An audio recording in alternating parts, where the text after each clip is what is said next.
Box অফিসে যেন ঝড় বইছে। মুক্তির প্রথম দিনে ইতিহাস গড়ে ফেলল ধুরন্ধর 2। এক লাফে 100 কোটির ক্লাবে, যা অনেক বড় বড় সিনেমার কাছেই স্বপ্ন। আর সেই তালিকাতেই এবার পেছনে পড়ে গেল জওয়ান। প্রশ্ন উঠছে, কি আছে এই সিনেমায় যা দর্শকদের এমন পাগল করে দিচ্ছে? অ্যাকশন, স্টার পাওয়ার, নাকি গল্পের চমক? সোশ্যাল মিডিয়া থেকে শুরু করে হলের বাইরে সবখানেই এখন একটাই নাম, ধুরন্ধর 2।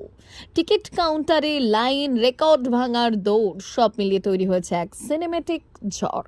এটাই কি বছরের সবচেয়ে বড় ব্লকবাস্টার হতে চলেছে, নাকি সামনে আরো বড় চমক অপেক্ষা করছে?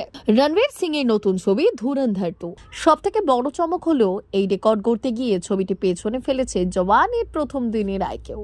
অর্থাৎ শাহরুখ খানের ব্লকবাস্টারের পর এবার রণবীর সিং নতুন এক মাইল ফলক তৈরি করলেন। এই সাফল্যের পেছনে কয়েকটি বড় কারণ স্পষ্ট।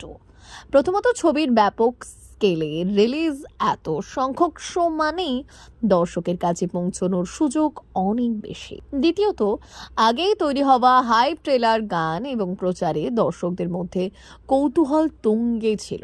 আর তৃতীয়ত, রেটেড হওয়া সত্ত্বেও এত বড় অঙ্ক ছোঁয়া, এটা দেখাচ্ছে যে কন্টেন্ট যদি আকর্ষণীয় হয় তাহলে সেন্সর সার্টিফিকেট বড় বাধা নয়। আরো একটি গুরুত্বপূর্ণ দিক হলো পেইড প্রিভিউ। মুক্তির আগেই 43 কোটি টাকা আয় করে ছবিটি প্রমাণ করে দিয়েছিল যে দর্শকদের আগ্রহ কতটা তীব্র। ফলে মোট সংখ্যক 145.5 কোটিতে পৌঁছানোর যেন ছিল সময়ের অপেক্ষা। 4 ঘন্টা টান টান চিত্রনাট্য দর্শকদের সিটে বসিয়ে রাখছে। পাকিস্তান ও আন্ডারওয়ার্ল্ডের প্রেক্ষাপটে তৈরি এই রিভেঞ্জ ড্রামা দর্শকদের মধ্যে দেশভক্তির আবেগকেও উস্কে দিয়েছে। ধুরন্ধরের সিকুয়েল এই সিনেমার গল্প এগিয়েছে পাকিস্তানের ভেতরে কর্মরত একজন ছদ্মবেশী ভারতীয় গোয়েন্দা। সিনেমার কাহিনীতে অ্যাকশন, রাজনীতি এবং আবেগ ঘন নানা মুহূর্তে মজেছে সকলে।